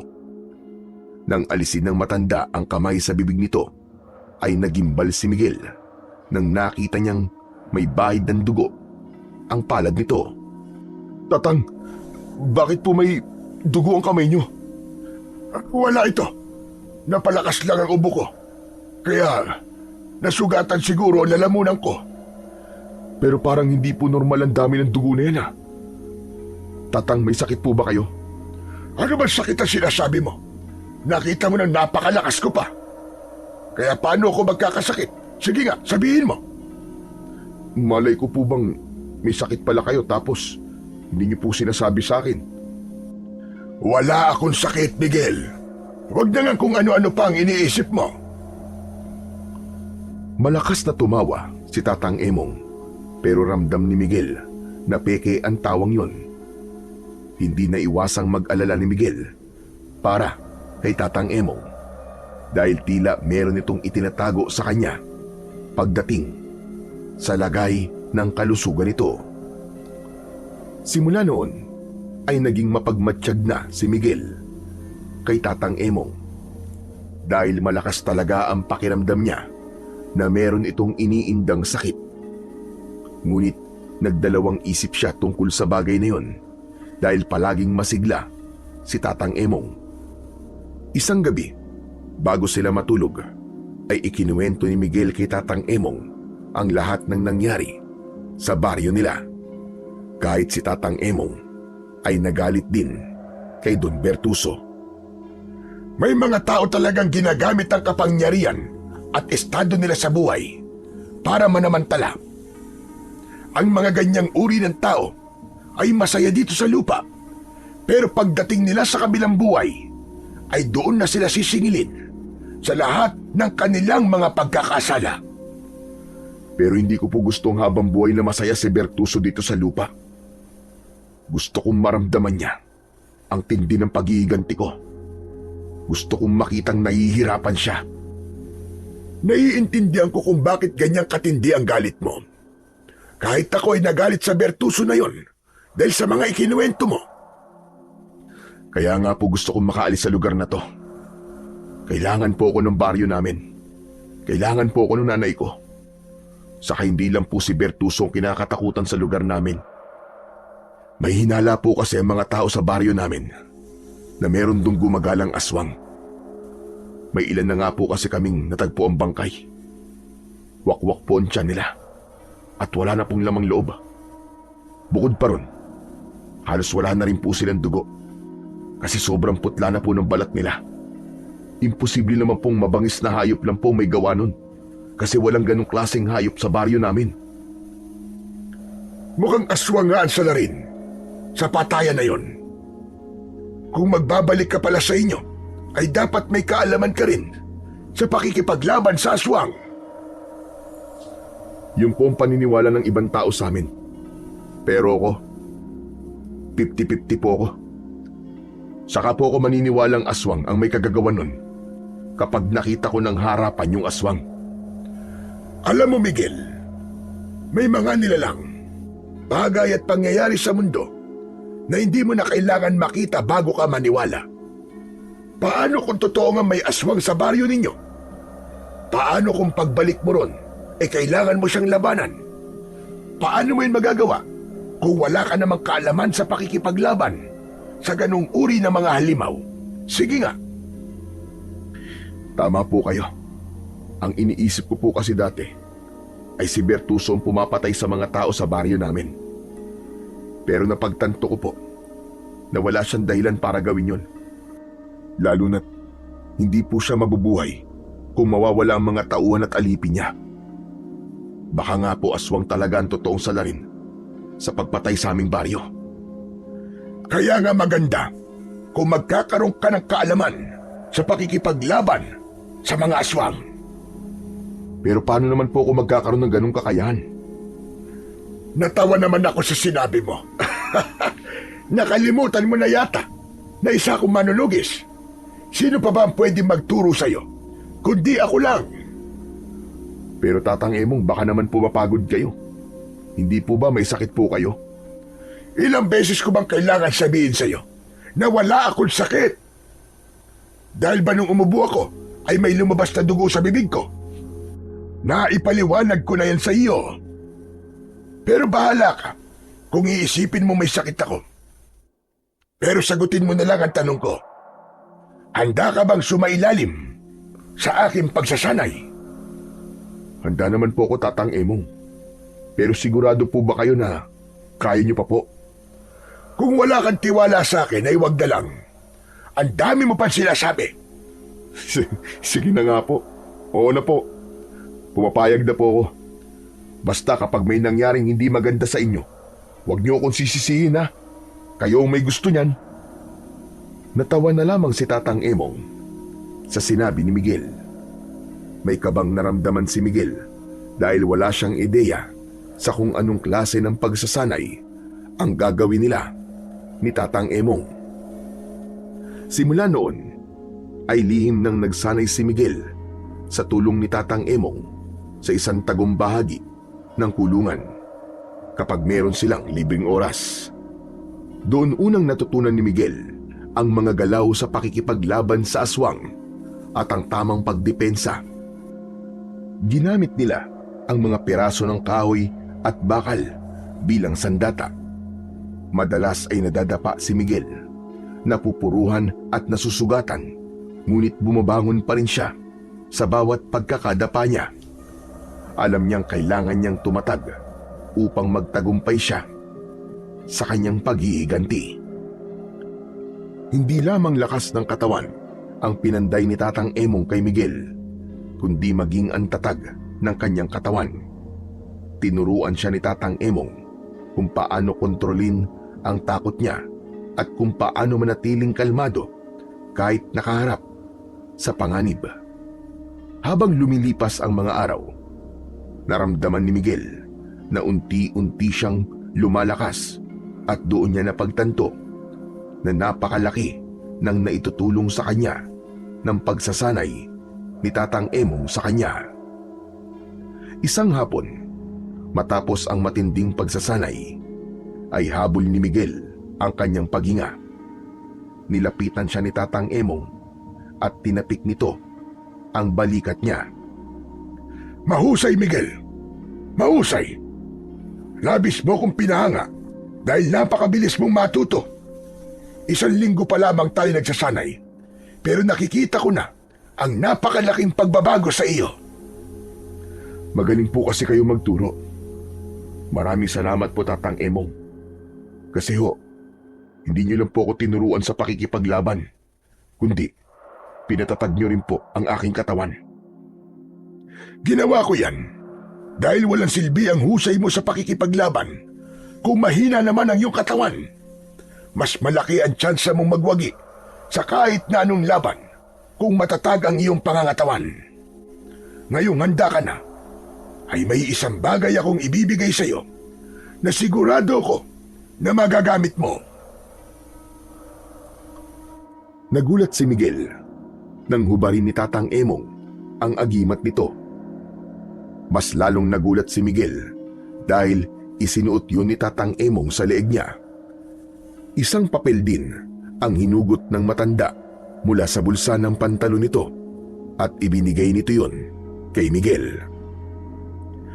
Nasa papel na yan ang kailangan mong dasalin upang manatiling buhay ang kapangyarihan ng agimat na yan.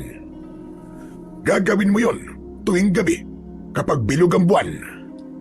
Huwag mong kakalimutan na dasalan ng agimat kung ayaw mong mawala ang kapangyarihan niyan.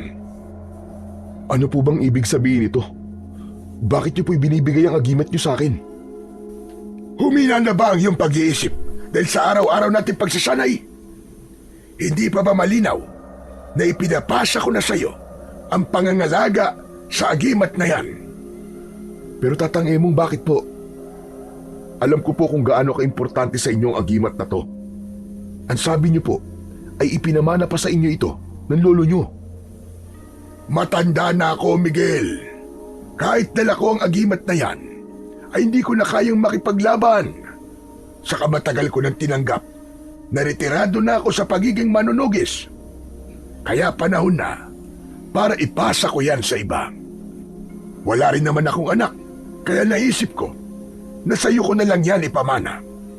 Alam ko na karapat-dapat ka na magmay-ari ng agimat ko. Hindi ba ang sabi ko sa'yo dati ay may dahilan kung bakit ka napunta sa kulungang ito? Ito na ang dahilan na yon, Miguel. Kailangan nating magkakilala para magkaroon ka ng kakayahan na ipagtanggol ang inyong baryo. Hindi na napigilan ni Miguel ang mapaluha dahil naramdaman niya ang malaking tiwala ni Tatang Emong sa kanya. Maigpit niyang niyakap ang matandang lalaki. Maraming salamat po. Hindi ko po alam, Tatang Emong, kung ano pong nakita niyo sa akin para ipagkatiwala niyo sa akin ang inyong agimat. Pero nangangako po ako na gagamitin ko po ito para ipagtanggol ang mga walang kalaban-laban. Yan ang gusto kong marinig sa iyo. Dahil ang agimat na yan ay nilikha para sa kabutihan. Humiwalay na si Miguel sa pagkakayakap kay Tatang Emong at pinunasan niya ang kanyang luha. Labis ang kanyang kasiyahan, hindi lang dahil marunong na siyang makipaglaban, kundi dahil din sa taglay niya na ang isang agimat na sigurado siyang magagamit niya sa sandaling makabalik na siya sa kanilang baryo. Sa mga sumunod na araw ay nagpatuloy si Miguel sa pagsasanay. Kahit mag-isa siya, ay hinasa pa rin niya ang kakayahan niya sa pakikipaglaban. Hindi niya na hinintay pang ayain siya ni Tatang Emong na magsanay dahil nagkaroon na siya ng pagkukusa.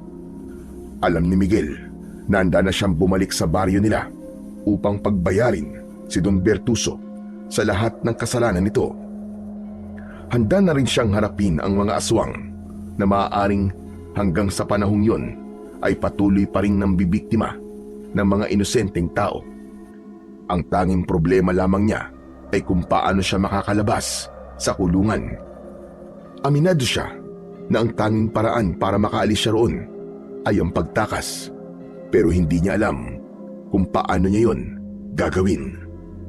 Hanggang isang araw, habang abala sina Miguel at Tatang Emong sa pagbubungkal ng lupa sa taniman ng mga gulay sa kulungan, ay napansin ni Miguel na parang mawawalan ng malay si Tatang Emong. Agad niya tong nilapitan at inalalayan. Tatang Emong, ayos lang po ba kayo? Medyo nahihilo lang ako dahil siguro sa init. Ang mabuti pa po siguro magpahinga na po muna kayo. Namumutla na po kayo. Ano ka ba? Kaya ko pa. Sa kasandaling oras na lang naman ay matatapos na tayo rito. Kapag nakapagpahinga na ako, ay magiging maayos na ako. Magsasalita pa sana si Miguel nang biglang nawalan na nga ng malay si Tatang Emong. Mabilis niyang sinalo ang matandang lalaki bago pa yun mabuwal. Natatarantang tumawag ng tulong si Miguel sa iba pang preso. Agad namang sumaklolo ang ilan upang madala sa klinik si Tatang Emong. Agad na inasikaso ng babaeng nurse si Tatang Emong matapos yung madala ni na Miguel sa klinik. Kinausap si Miguel ng nurse at doon niya nalaman ang totoong lagay ng kalusugan ni Tatang Emong. Gumuho ang mundo ni Miguel nang malaman niya na may kanser sa baga si Tatang Emong at matagal nang may taning ang buhay nito. Nang magkamalay na si Tatang Emong, ay hinayaan ng nurse na makausap ito ni Miguel. Nangingilid ang luha niya nang umupo siya sa tabi ng higaan ng matanda. Bakas sa mukha ni Tatang Emong ang labis na panghihina. Tatang Emong, kumusta na po ang pakiramdam niyo? Medyo mabuti-buti na ang pakiramdam ko kumpara kanina. Sabi ko naman sa'yo, kailangan ko lang ng pahinga. Alam ko na po ang totoo, Tatang Emong. Sinabi na po sa akin ng nurse na may cancer po kayo sa baga at may taning na po ang buhay niyo. Bakit hindi niyo po sinabi sa akin yun, Tatang? Wala namang kasing magbabago sa kalagayan ko kahit sabihin ko pa sa'yo. Sa kasatanda kong ito, ay hindi mo ba naisip na mamamatay na ako? Ang sabi niyo po kasi sa akin ay malakas pa kayo. Sabi ko na nga ba't may sakit kayo Pero hindi niyo sinasabi sa akin. Nagtataka lang po ako kung bakit bigla-bigla ang panghihina niyo. Gusto ko pong malaman kung may kinalaman ng pagpapasa niyo sa akin ng agimat sa nangyayari sa inyo ngayon. Sa totoo lang, ang agimat na yan ang nagpapalakas sa akin. Pero dahil ibinigay ko na to sa'yo, ay mas naging mabilis ang panghihina ng aking katawan. Kung ganun na ibabalik ko na lang po sa inyo ulit ito para lumakas kayo ulit. Mas kailangan niyo po ito kaysa sa akin. Saka hindi ko na rin naman po ito magagamit dahil nandito po ako sa loob ng kulungan. Hindi mo na maaaring ibalik sa akin ang agimat, Miguel. Kapag naipasa na yan, ay hindi na yan pwedeng ibalik sa dati nitong may-ari. Kaya ikaw na talaga ang bagong tagapangalaga niyan. Pero paano po kayo? Baka po kung anong mangyari sa inyo kasi wala na po sa inyo ang agimat. Huwag mo na akong alalahanin, Miguel. Matagal ko nang alam na darating ang araw na mamamatay ako. Tanggap ko na ito, Miguel. Masaya na ako sa mga nagawa ko sa mundong ito at ang tanging hiling ko na lang sa iyo ay ituloy mo ang aking nasimulan. Gamitin mo ang agimat sa pakikipaglaban sa mga aswang. Huwag po kayo magsalita ng ganyan. Matagal pa po kayo mabubuhay. Kung makapagsalita ka naman parang ikaw ang Diyos. Biro lang, Miguel. Alam ko na pinoproblema mo kung paano ka makakaalis sa kulungan na ito. Ang totoo niyan ay matagal ko nang ipinaalam sa iyo kung paano ka makakatakas dito. Wala naman po ako natatandaan na may sinabi po kayo kung paano ako makakaalis sa kulungan. Siguro naman ay naaalala mo ang dalawang bagay na itinatuko sa dibdib mo. Yung sili at ekis. Opo. Ang ibig niyo po ba sabihin ay meron yung ibang kahulugan? Meron. Yan ang mga simbolo na tutulong sa iyo para malaman mo kung paano ka makakatakas.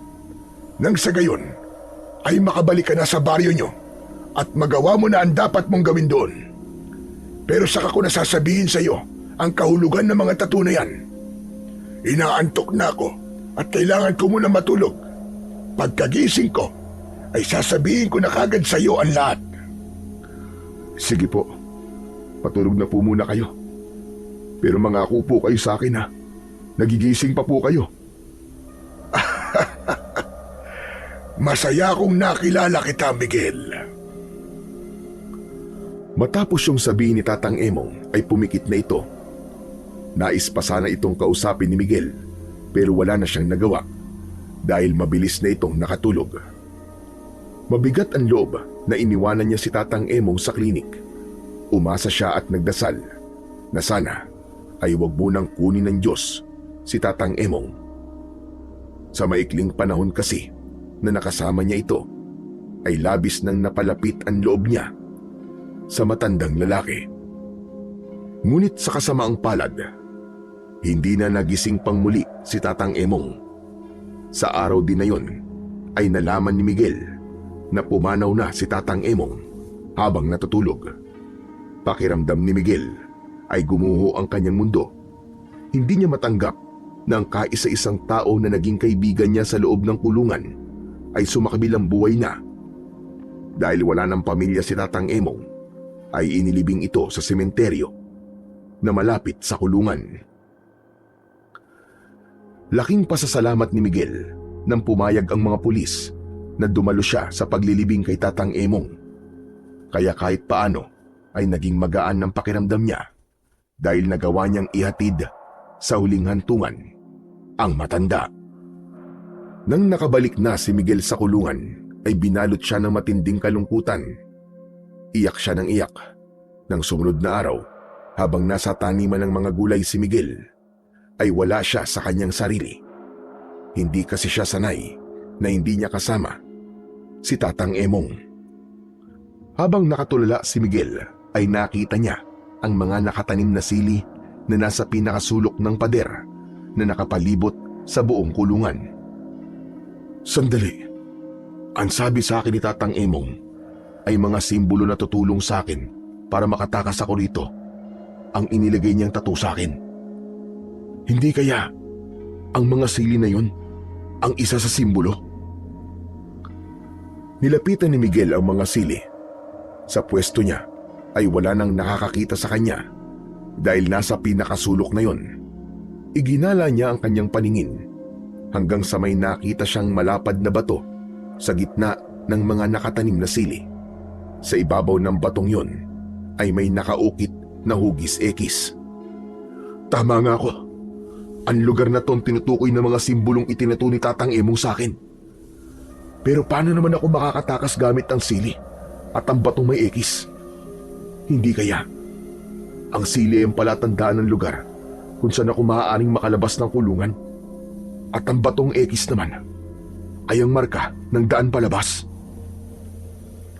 Yumukod si Miguel at bahagya niyang inangat ang malapad na bato.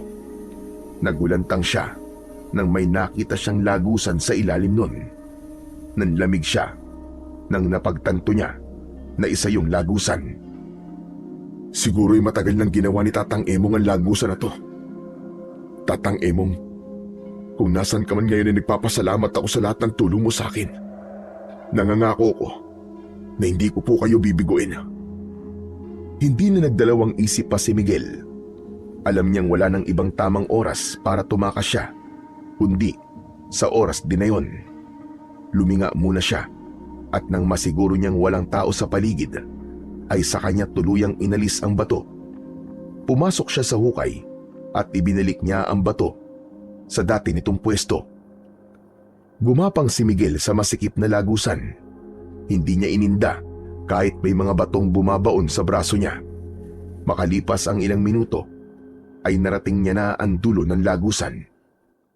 Inalis niya ang nakatakip na makapal na tuyong damo sa butas at saka siya tuluyang lumabas. Nasa gitna ng isang makapal na talahiban si Miguel. Natanaw niya sa hindi kalayuan ang kulungan. Sa wakas, malaya na ako. Grabe ka rin, Tatang Emong. Matanda na kayo, pero nagawa niyo pang makapaghukay ng ganito kalayo. Maraming salamat po talaga. Utang ko sa inyo ang kalayaan ko. Hindi na nag-aksaya ng oras si Miguel at mabilis na siyang tumakbo palayo sa kulungan. Tinaak niya ang makakapal na talahiban. Sa dulo ng talahiban ay isang kalsada ang tumambad sa kanya. Hinubad niya ang kanyang damit na uniforme ng mga preso dahil sigurado siya na kapag may ibang taong nakakita na suot niya yun, ay matatakot sa kanya. Matyagang naghintay si Miguel sa tabi ng kalsada. Hindi nagtagal, ay isang jeep na may kargang mga gulay ang nakita niyang paparating. Pinala niya ang jeep at nakiusap siya sa driver na kapwede siya nitong iatid hanggang sa bayan. Tamang-tama naman na doon papunta ang jeep, kaya pumayag ang driver sa pakiusap ni Miguel. Pagdating sa bayan, ay gumawa si Miguel ng paraan upang mas mapalapit siya sa baryo nila. Isang may-ari ng pribadong kotse ang naawa sa kanya at inihatid siya nun sa baryo kung saan malapit ang baryo ni Miguel. Habang papalapit na si Miguel sa kanilang baryo, ay unti-unti siyang nakakaramdam ng kaba. Hanggang sa ibinaba na si Miguel ng driver ng pribadong kotse. Matapos niyang magpasalamat, ay nagsimula na siyang maglakad patungo sa kanyang totoong destinasyon. Humanda ka sa akin, Bertuso. Nalalapit na ang paghaharap nating dalawa at sisiguraduhin ko sa iyo na sa pagkakataong ito ay magtatagumpay na ako na pabagsakin ka. Nag-aagaw na ang liwanag at dilim nang makarating si Miguel sa mismong baryo nila. Nagtataka siya dahil wala siyang nakitang kahit isang tao na nasa labas. Dumaan siya sa gilid ng baryo hanggang sa nakarating na siya sa bahay nila. Pagpasok ni Miguel ay nagulat si Aling Patricia nang nakita siya. Diyos ko! Miguel anak, anong ginagawa mo rito? Nakalaya ka na ba? Hindi po, Nay. Tumakas po ako sa kulungan. Ano ka mo? Bakit mo ginawa yun? Diyos ko, mas lalo mo lamang pinapahamak ang sarili mo. Panigurado na sa mga oras na ito ay hinahanap ka na ng mga kapulisan. Kaya nga po kailangan ko na magmadali. Kailangan ko na pong gawin kagad ang dahilan kung bakit po ako bumalik dito. At yun ay ang pagbayarin si Bertuso sa kasamaan niya. Lalong-lalo na sa pagpatay niya kay tatay. Pero hindi ka na dapat nagbalik pa dito, Miguel. Bakit po? Hindi po ba kayo masaya na makita niyo ulit ako? Hindi sa ganun, anak. Pero simula na makulong ka, ay marami na nagbago sa baryong ito. Hindi lang sa baryo, kundi sa mga tao na nandito. Teka, ano po bang ibig niyo sabihin, Nay? Si Don Bertuso, hindi siya isang tao. Isa siyang malakas na uri ng aswang. Siya ang aswang na pumapatay sa mga tao nung nandito ka pa. At ang masama pa nito, balak niyang gawing pugad ng mga aswang ang baryo natin, anak. Inamin niya sa aming lahat na yun talaga ang balak niya nung simula pa lamang. Sigurado po ba kayo sa sinasabi niyo, Nay? Parang ang hirap naman po yatang paniwalaan yan. Kahit kami nung una, ay ayaw naming maniwala sa mga isiniwalat ni Don Bertuso. Ngunit nung hinawaan niya na ang lahat ng mga tauhan niya para maging aswang din, na kagaya niya, ay doon na kami naniwala.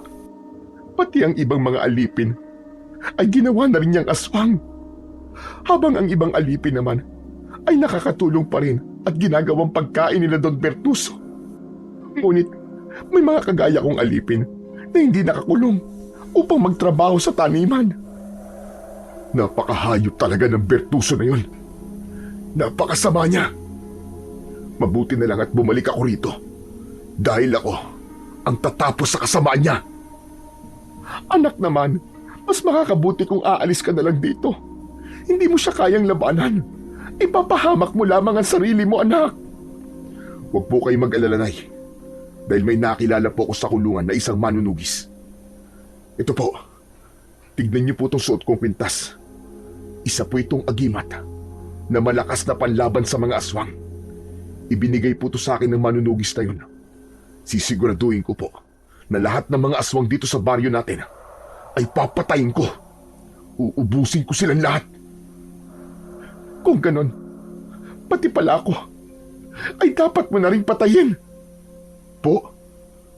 Bakit ko naman po kayo papatayin? Dahil isa ako sa mga hinawaan ni Don Bertuso sa pagiging aswang niya. Isa na akong aswang, Miguel. Tuwing sasapit ang gabi, nagbabago ang aking anyo. Nakakaramdam ako ng matinding gutom at uhaw. Pero tanging laman at dugo lamang ng tao ang gusto kong kainin at inumin. Sabihin niyo sa akin, Nay, kumain na po ba kayo ng tao? Hindi, anak. Kahit minsan ay hindi ako kumain ng tao. Kahit nahihirapan ako, ay hindi ko yung ginagawa. Pinipigilan ko ang aking sarili. Kung ganun, may pag-asa pa po kayo na maging tao ulit. Kailangan ko lang mapatay si Bertuso at pagkatapos ay hahanap tayo ng lunas sa sumpang nasa inyong katawan. Marami po akong nalaman tungkol sa mga aswang sa naging kaibigan ko manunugis sa kulungan. At isa sa mga natatandaan ko ay kapag hinawaan ng isang aswang ang isang tao, ay may pag-asa pa itong maging taong muli kung hindi pa siya kumakain ng tao. Kaya may pag-asa ka, Panay. Magtiwala lang po kayo sa akin. Mamayang gabi, sisiguraduhin ko na babagsak na si Bertuso. Itagahan niyo sa bato. Naluluwang tumango si Aling Patricia hanggang sa tuluyan na itong napahagulgol. Maigpit na niyakap ni Miguel ang nanay niya upang pakalmahin ito. Tulungan mo ko, anak. Ayokong maging aswang habang buhay. Natatakot ako na baka dumating ang araw na hindi ko na mapigilan ang aking sarili at magawa ko na rin pumatay at kumain ng tao, gaya ng mga taong ginawang aswang ni Bertuso. Huwag kang mag-alala, Nay. Gagawin ko po ang lahat para maging normal ulit kayo. Magtiwala lang po kayo sa akin. May awa po ang Diyos. Nang sandaling yon, ay mas lalong tumindi ang kagustuhan ni Miguel na tapusin na ang kasamaan ni Don Bertuso at wala nang ibang paraan para mangyari yon kundi ang patayin niya ito. Kahit papano ay natuwa siya nang malaman niyang si Don Bertuso at ang aswang na kailangan niya ring patayin ay iisa lang. Ibig sabihin, isa lang ang kailangan niyang patayin para magwakas na ang dilubyong nangyayari sa kanilang baryo. Pagsapit ng 10:00 ng gabi, ay naglakad na si Miguel papunta sa mansyon ni Don Bertuso. Dala niya ang isang bagong hasang itak na siyang gagamitin niyang sandata sa pakikipaglaban. Nang nasa harap na siya ng malaking pinto ng mansyon, ay huminto siya at malakas na sumigaw. Bertuso! Lumabas ka, harapin mo ako! Tapusin na natin ang laban ngayong gabi! Hindi nagtagal ay lumabas si Don Bertuso. Nakasuot yon ng itim na roba. Nagulat si Don Bertuso pagkakita kay Miguel. Tinotoo mo nga ang sinabi mo, Miguel. Nagbalik ka na rito sa ating baryo. Maligayang pagbabalik. Kumusta ka na? Sabihin mo sa akin kung paano mo nagawang makalabas ng kulungan. Wala ako rito para makipagkumustahan sa'yo, demonyo ka. Nandito ako para tapusin ang paghahari mo. Walang iya ka. Isa ka palang aswang. Hindi ka na nakontento sa ginawa mo kaming alipin. Talagang ginawa mo pang kagaya mo ang mga tao rito. Gusto ko kasing gawing kuta ng mga aswang ang baryong ito. Dito ko uumpisa ng lahat hanggang sa mapalawak ko ang aking paghahari sa iba pang baryo. Hindi na mangyayari yan. Dahil papatayin na kita ngayon. Walang pagdadalawang isip na sinugod ni Miguel si Don Bertuso. Naramdaman niya ang kakaibang lakas at bilis na ibinigay sa kanya ng suot niyang agimat. Bago pa man siya makalapit kay Don Bertuso, ay nag-anyong aswang ito. Mas lumaki ang katawan nito. Sinalubong ng aswang si Miguel at napasigaw siya nang bumaon ang mga kuko nito sa dibdib niya. Bumagsak si Miguel pero agad siyang tumayo habang sapu-sapo ang dumudugo niyang sugat. Sa palagay mo ba ay magagawa mo pa akong patayin? Isa kang hangal para hangarin ang bagay na yan. Huwag kang magsalita ng tapos dahil ngayon palang magsisimula ang totoong laban. Muling sumugod si Miguel. Tumalon na mataas ang aswang para sunggaban siya. Agad namang iniwasan ni Miguel ang aswang. Nang bumagsak sa lupa ang aswang, ay itinarak niya sa likod nito ang itak. Malakas na sumigaw ang aswang at nang humarap ito kay Miguel, ay malakas siya nitong tinabig gamit ang matigas nitong braso. Tumalsik si Miguel at nagpagulong-gulong siya sa lupa. Mabilis na tumakbo ang aswang papunta kay Miguel. Tumalon ng aswang at lumapag yun sa ibabaw ni Miguel. Mariin na hinawakan ng aswang ang magkabilaang kamay ni Miguel upang hindi siya makagalaw. Kinalmot si Miguel ng aswang sa dibdib. Sumabit sa kuko ng aswang ang agimat at naputol ang tali nun. Tumalsik sa kung saan ng kwintas. Kinabahan si Miguel nang nawala sa katawan niya ang agimat. Isang malaking pagkakamali na bumalik ka pa rito. Hinayaan na nga kitang mabuhay, pero ikaw talaga ang naghukay sa sarili mong libingan. Ngumanga ng malaki ang aswang upang sakmalin si Miguel. Ngunit bago pa nito yun nagawa, ay isang boses ng babae ang narinig nila. Bertuso! Layuan mo ang anak ko! Nanay! Hindi makapaniwala si Miguel nang makita niya ang nanay niya na nasa anyong aswang. Mabilis yun tumakbo at sumampa ito sa likod ni Don Bertuso. Sinakmal ni Aling Patricia sa leeg si Don Bertuso. Tumayo si Don Bertuso at inalis nito si Aling Patricia sa likod nito. Walang kahirap-hirap na binuhat ni Don Bertuso si Aling Patricia at malakas nito yung ibinalibag sa lupa. Unang tumama ang likod ni Aling Patricia at nahirapan na itong tumayo. Naglagablab ang apoy sa dibdib ni Miguel nang makita ang ginawa ni Don Bertuso sa nanay niya. Mabilis siyang tumayo habang hawak ang itak. Walang hiya ka, Don Bertuso! Katapusan mo na! Buong lakas na isinaksak ni Miguel ang itak sa tapat mismo ng puso ng aswang. Nanlaki ang mga mata ng aswang habang hindi makapaniwalang nakatingin kay Miguel. Hindi ko makakalimutan ang gabing pinatay mo sa harapan ko ang tatay ko. Ngayon oras na para pagbayaran mo ang pagpatay mo sa kanya. Ito na ang oras para singilin kita sa lahat ng kasamaan mo. Siguro nga ay nagtagumpay kang pabagsakin ako. Pero hindi ako papayag na ako lang ang mamamatay ngayong gabi. Isasama kita sa hukay, Miguel! Malakas na umalulong si Don Bertuso. Naramdaman ni Miguel ang mabibilis na yabag na papalapit sa kinaroroonan nila.